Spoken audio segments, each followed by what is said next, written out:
একদিন একটি জঙ্গলে দুই বাঘ আর শিয়াল মিলে একটি ফুচকার স্টল খুলে। তাই ওরা সেল দিতে লাগে, বলে 10 টাকার আমি দেবো 10টা। আর শিয়াল তখন বলতে থাকে, আমি দেবো 10 টাকার 15টা। এইভাবে দুজনা খুবই করতে করতে সেল করতে করতে অনেক চলে আসে। তারপরে একটি কাস্টমার আসতে থাকে। তারপরে শিয়াল বলতে থাকে, ভাই ভাই আমার কাছে আসো, 10 টাকা 10টা। শিয়াল বলতে থাকে, ভাই আমার কাছে 10 টাকার 15টা। তখন কাস্টমার হতাশ হয়ে দাঁড়িয়ে পড়ে মাঝখানে, যে আমি কার কাছে খাবো আর কার কাছেই বা যাবো। আমার কাছে আছে এখন মোটামুটি 5 টাকা দে। তাই শিয়াল বলতে থাকে যে আমার কাছে 5 টাকা আছে। তাই বাঘ বলে, ভাই তুমি আমার কাছে আসো, 5 টাকা আর আমি তোমাকে 6টা দেবো। এইভাবে অনেকক্ষণ করতে করতে তারপরে শিয়াল বলে, ভাই তুমি আমার কাছে আসো। ওইভাবে দুজনা খুব মুখ তক্ক তক্ক করতে করতে অনেক অনেক সময় পেরিয়ে যায়।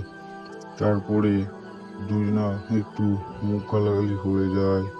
তখন শিয়াল কাস্টমার বলে যে তারপরে শিয়াল কাস্টমার বলতে থাকে, আমার যার দিকে মন যাবে আমি তার দিকে যাব। তাই চলে যায় শিয়ালের কাছে আর বলে, বাঘ মামা যে ভাই তুমি আমার কাছে আসো, ঘুমনির সময় ওরম করো না।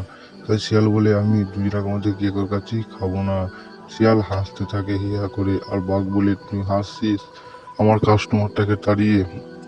তারপর দুজনের মধ্যে একটু তর্কতর্কি হয়ে যায়। তারপরে কিছুক্ষণ পরেই দুজনের মধ্যে আস্তে আস্তে করে খুবই ঝগড়া হয়ে যায়। আর তারপরে কিছুক্ষণ পর ফাইট হতে লাগে, মারপিট লেগে গেল দুজনের মধ্যে খুবই মারপিট হতেই থাকছে।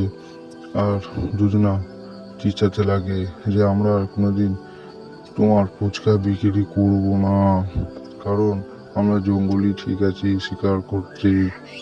তাই বাঘমা বলে, আমার ফুচকাটা তুমি নি না। শিয়ালও বলতে থাকে, আমি নেবো না। তাই বন্ধুরা, আমার এই কার্টুন ভিডিওটা এইটুকুনি ছিল। প্লিজ কমেন্ট করে জানিয়ে যাবে কেমন হয়েছে। চ্যানেলে নতুন হলে চ্যানেলটাকে সাবস্ক্রাইব করে দেবে সবার প্রথমে কার্টুন ভিডিও পাওয়ার জন্য। আর আমি খুবই দুঃখিত কার্টুন ভিডিও দিতে পারিনি বলে। এরপর থেকে রেগুলার কার্টুন ভিডিও তোমরা পাবে। আমাকে একটু প্লিজ সাপোর্ট করো। সকলে ভালো থেকো, সুস্থ থাকো। আমি চেষ্টা করবো আরও ভালো ভালো বড় বড় কার্টুনের পার্ট নিয়ে আসার।